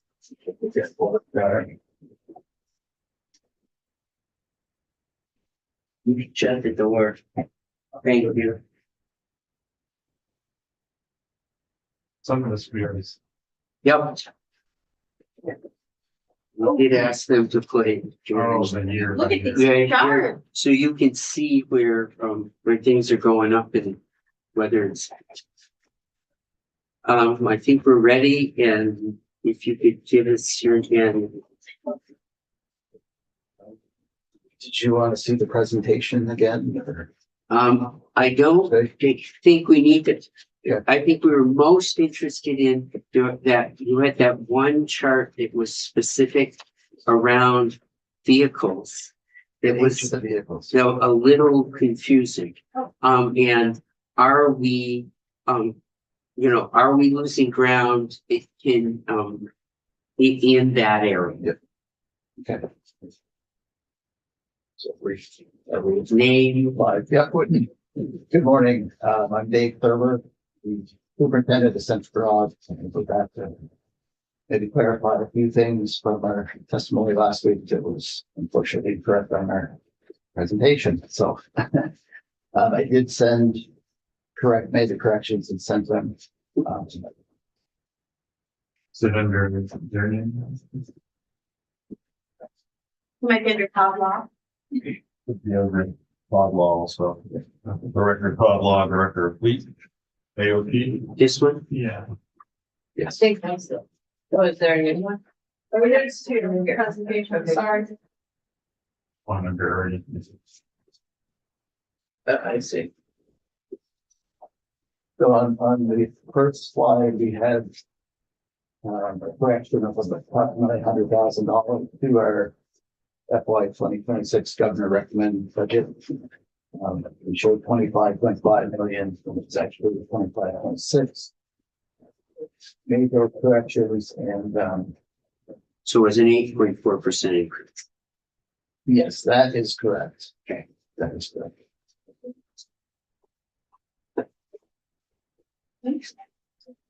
Okay. We've had an increase in our operating costs, which will be not to throw the act away, so that'll be great. And then on the slide for the age of the vehicles. Yes, that's the one. Unfortunately, the information was incorrect, but it was reported into the presentation. It is correct there. When we look at all of the dump trucks, the 16 and 17 category dump trucks together, there's 49 trucks that are older than 8 years. And I currently have 43 on order, so we're short about 6 trucks, clearing all of those older trucks out. So you've got 43 on order of the 49. Yes. That makes this sound a lot better. Yeah, but this is, I'm super confused by the slide though. yeah, Do you it's, mind? it's even, it's more confusing. Yes, Oh, no. right. This doesn't, I get you. That's why I wanted it to come back because I couldn't Right. understand where we are. When I sent it, that, Were you just narrate for us? So, certainly, Well, part of it was the colors too, but yeah. Right, and then they're not in order. They're not, I did not bring this. So for the 16, what the green, Oh. how many are between 7 and 8 years old? 16 category trucks. Between 7 and 8 is, so there's 18 that were over.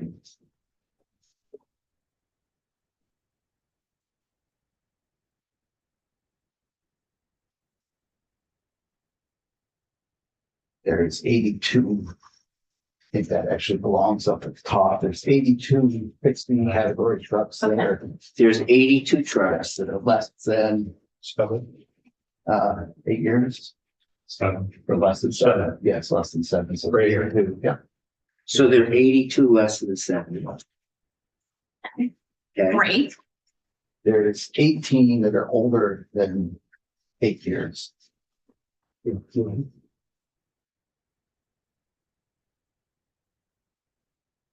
Leaves 34. 34 that are greater than 8. So Or the, between. Between 7 and 8. even though that bar is smaller than, that. Yeah, So this is what you had, this is what you had before. So you had 13, 33, and 82. yeah. So those numbers are not right. Is that the case? And what would The 16 categories was pretty close. We had 31. Okay, so those are the numbers that are right now. Yeah. This just doesn't have the numbers. That's okay. I don't know what happened there. Or just It was okay when I sent it. But the green bar should be. Yeah, I mean, in their proportion, yes. I was able to change that, just change the numbers.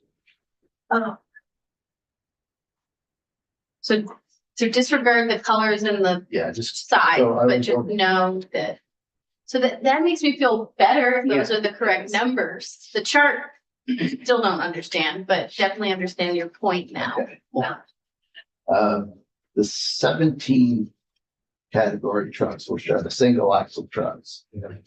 That's right now. There's, Is that on, right on the screen? Not that one. Look at the screen, man. screen. Yes, that is correct. 37, 31. Yes. Yeah, there's 31 of them that are older than 8 years. Yeah. and it's. That's all. Let me ask one question. So this is a snapshot in time. Yes. How many of these are on order to replace? You just said 49 and are older than in the 2 categories are over 8 years, but you've got ordered 43. Correct. Perfect. So in this budget, is that in this budget year? Is that in? So some of the trucks, let's see, go back to fiscal year 24. That's when we actually did the POs, the purchase orders for those trucks. And then we had to carry it forward. And that's the biggest reason. What you're telling me is you're having trouble getting trucks. Yes. It's taking time, it's taking more time. But we have a bunch on order. Yes, Okay. And is it correct to say that in the 16 and 17 category that you got 43 on order? yes, that is correct.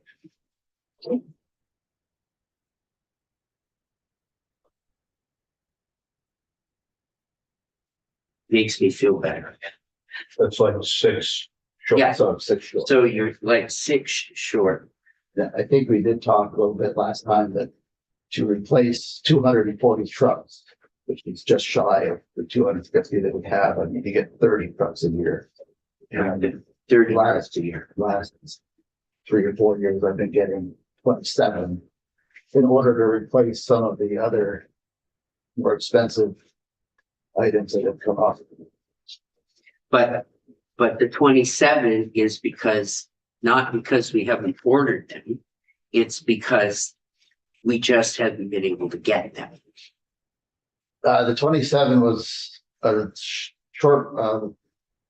small reduction in the number of, from 30, Yeah, so that I had more equipment funds to buy. We had to buy a new drill rig for the statewide drill crew, yep, and that was over $400,000. So I had to kind of, I sometimes have to work the numbers a little bit in order to be able to afford some of the more expensive items that need to be replaced. Okay. I'm trying to get back to that 30. okay. But 30's the goal. It's Any more questions from the community? Just Go ahead. one on the trucks that are ordered, 43. Should they by any miracle come in all at once? They're covered. Budget wise. yes. So some of them. Probably won't, but Yeah, no, never. So some of them were actually put on the PO in fiscal year 24. Yeah. And then that was carried forward, then, using fiscal year 25 money, getting some more. And then the way we make the purchases, the body and plow equipment. If I had to do all of them, that would be a little tight, but we do them in the next fiscal year. So the trucks purchased this year in fiscal year 25, the plow and body equipment will be paid for in 26. Typically, because even before COVID, it took time to get trucks. So we couldn't pay for it all at the same time. But since COVID, it's been harder to get things. So I mean, the only reason I ask is not always when we carry forward money, do we use it for its intended purpose. So I'm so sure that money's there for trust. in the equipment fund, the equipment fund percent for garage is specifically for equipment, so I can't touch that for anything else. Which is great because that's why I know it's that money is there for that. And then we're gonna wrap up. And Yeah, just a follow-up. But this is much clearer than it was. I Yeah. apologize for the confusion caused before, and the I'll I thought was a I'll- good graph this time. Yeah, I'll just say, well, two things that we don't necessarily have to figure out. Well, do you encumber the money when you, Yes. okay, It's all- perfect, it's because all- that'll go past the carryover. And then depreciation, I'm just interested in that. Like, I don't think now's the best time to talk about it, but I would just like to know how depreciation is handled in this budget. But, There's another group that actually tracks the depreciation. I put everything in M5, it's all straight line and depreciation. It starts the day that we make it active and put it into service. yeah, And, I can't remember the group, it's by Biglestone's group. like capital. Yeah, they have read access to M5 so that they pile all that at the end of the year. And that's on all the equipment. And there, for some reason, there was buildings, anything that we can depreciate, we can. And we get that back, and that's the majority of our equipment. Okay, so it does get reinvested in the fund. Yes, and Great, by statute, actually, it that's- has to. So. Perfect, good, thank you, okay. Great. Thank you. Thank you very much. I appreciate Thank your you. time. And thanks for coming back. And again, I'm sorry for the confusion. No, thanks for coming back. You're very welcome. You're just looking at somebody that sat in one of these chairs before and got burned by falling behind in the project, Yes. right? Like two of us. Like two of us. Ernie? We got 9 minutes, I can do it, not actually. less than 9. Yep. 15 days. Sorry. Good morning, Ernie Patno, Director of Maintenance. Just let Ashley pull up the screen, but I'll give you some fun facts while Ashley's pulling that up. Saturday and Sunday, we logged 10,000 personnel hours plowing snow. We plowed 97,000 miles, which would line up 12 trucks from here to Nome, Alaska and back in 2 days. So we had about 275 trucks on the road throughout the storm, and we had one incident where a truck went off the road. So, yeah, around between 10 to 18 inches of snow throughout the state. So pretty staggering numbers. Well, in my old Vermont farm way, you did pretty good. Not too bad. Not too bad. Not too bad. Like I've mentioned before, the men and women of V-Trans say happiness is a full plow barrel. The plow is quiet, it doesn't chatter. Just get the snow out of the road. So almost 100,000 miles in 2 days. Wow. You should publicize the already. We have a dashboard and Yeah, I've seen your dashboard. So do it's you just put hard. stuff on the dashboard? Yeah. Good, okay. So we're back to answer a few questions and Chair, I heard you say, well, this is longer than expected. It's the first 2 pages that really matter. Yeah, I was looking, the snow and ice control, I like that. The chart's much better when I've got a few years to compare them. And so the back to basics is just the things that we really try to do.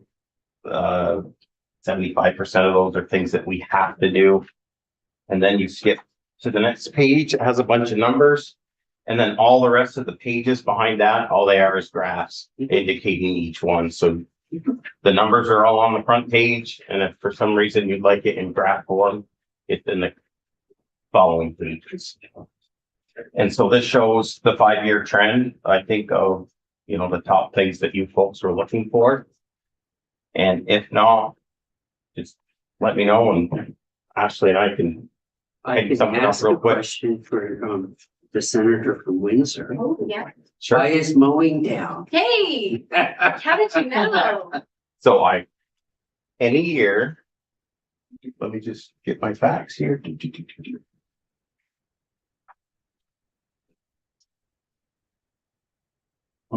Yeah, so quite frankly, we didn't have the money. I think I had mentioned that the first time when I come in here, our mowing budget solely rolls around what's left over, because mowing would be the last activity we do on that fiscal year. And if we don't have the money, we stick to that minimum mow. And last year in 2024, we did a minimum mow. We did no extra mowing then. So I do have a concern about the shape. If we're, in the direction and knowing that this is from, 2024, Mhm. not the 25 budget, so it's the year before. Yep. How does, the pavement, because I would think that this would be the shim coat or, filling potholes, that sort of thing. If we're heading it into a year where, we're dropping by almost 100 miles in the pavement of road. And I look at here in 22, we spent almost 12 million on pavement. Yep. And in 2024, we're down to about 3.5. I don't know what's going on directly in this year, but the idea of being able to do a quick shim coat on roads that we're having trouble maintaining, and if we're going from over 200 miles a year to, as we've heard, 123 miles in the budget coming up, this would be an area that we probably wouldn't want to see a big reduction in. So 21 and 22, we had a major influx of federal money into the district leveling program, which doesn't happen very often. Mhm. And it happened those 2 years. Traditionally, this program runs between $1 million and $3 million. So those 2 years, they stand out here, but we run a report. That's what the report says, and there's no reactions. So When we get to the budget, and we're sort of going through the line item stuff, we may have some questions about them. Go ahead. Thank you, Mr. Chair. This actually kind of, I think, says a little bit the opposite to me. It actually, rather than seeing a great decrease in paving, it actually seems like we have heavily invested more than we ever have in 2021 and 2022.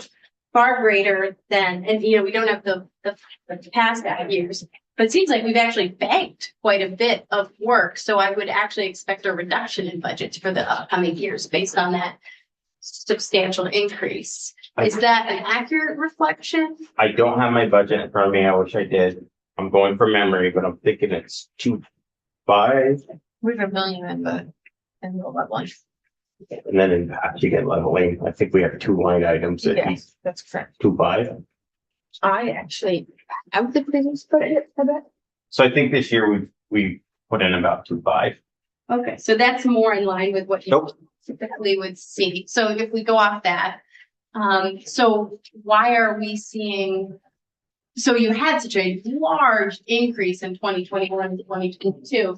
You'd actually think that you would bank a substantial amount of work not needing to be done. But did you get, and I guess my question is more a reflection on, it actually makes sense that we're seeing a much lower budget because we don't have that influx of federal money. Yep. But what investments were made during 2021 and 2022 to reduce the budget years now?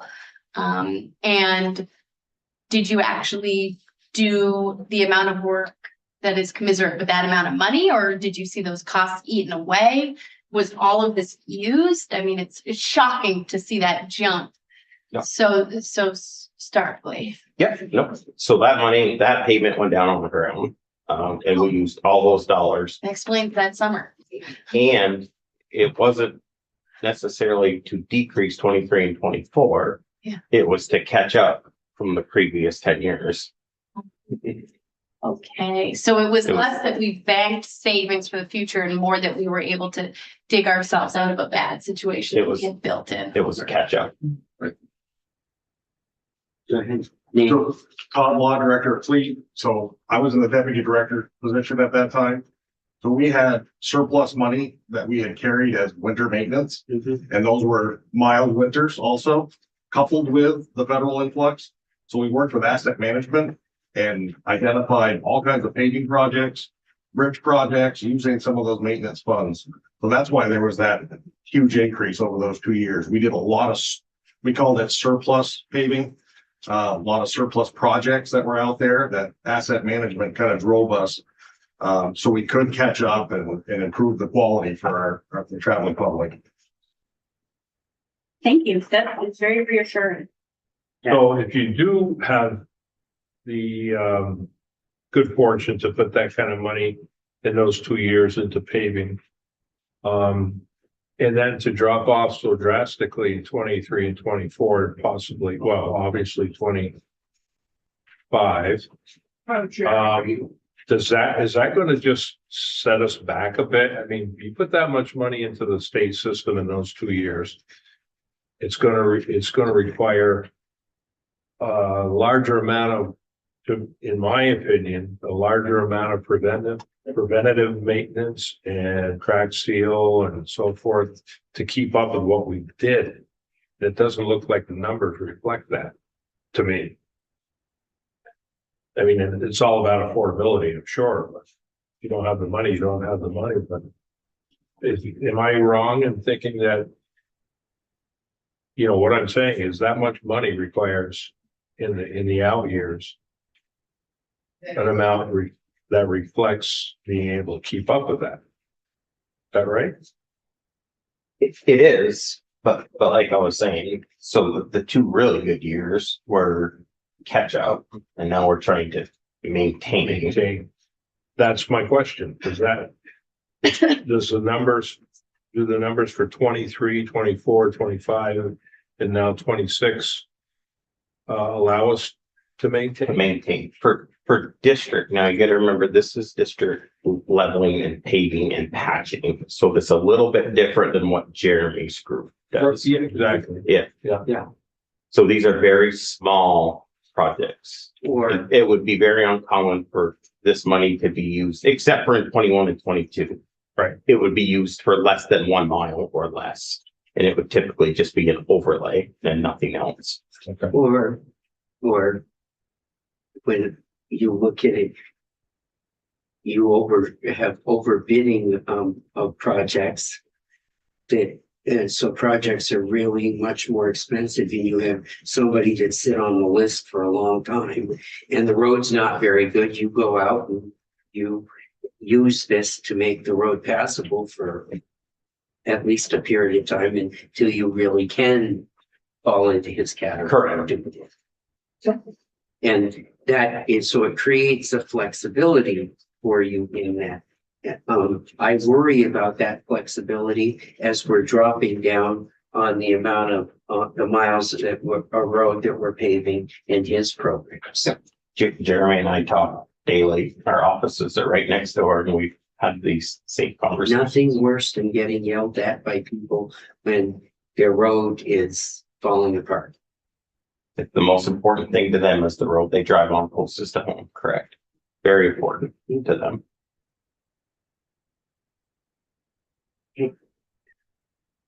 Thank you for coming back and I think you're standing between us and lunch. Yeah, and I don't want to be there. Sorry, it was a little over 9 minutes, but I thought we could get it done. That was good, isn't That was it? our Thank you. fault. It's gonna be in later in the week. Friday, do you have on either side of me Friday morning? Yeah, we can do that. Not gonna take a long time. Friday, well. Friday's gonna, Oh, sorry.